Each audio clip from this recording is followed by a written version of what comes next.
Jeshi la Polisi mkoa wa Mbeya linamshikilia Doto Lubongeja, mkazi wa Madundasi, wilaya ya Mbarali, mkoa wa Mbeya, kwa tuhuma za mauaji ya watoto watatu wa familia moja kwa kuwanyonga shingo.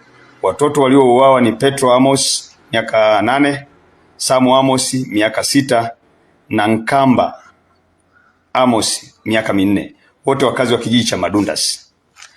Tukio hilo lilitokea Januari 15, 2026 katika kijiji cha Madundasi, ambapo mtuhumiwa aliwaua watoto hao baada ya kuwakuta peke yao wakichunga ng'ombe eneo la jirani na nyumbani kwao.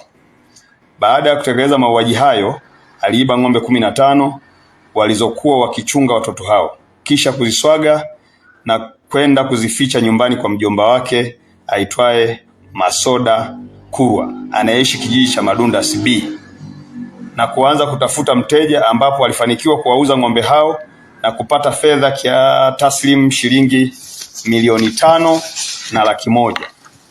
Kufuatia tukio hilo, Jeshi la Polisi mkoa wa Mbeya kupitia askari wa kuchunguza matukio ya mauaji walianza msako mkali na kufanikiwa kumkamata mtuhumiwa Doto Lubongeja pamoja na mtuhumiwa mwingine aitwaye Masoda Kurwa ambao walishirikiana kuuza ng'ombe hao.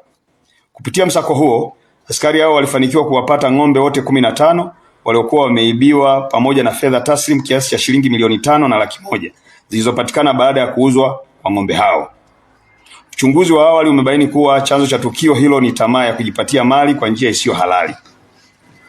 Upelelezi unakamilishwa ili hatua za kisheria ziweze kuchukuliwa dhidi ya watuhumiwa.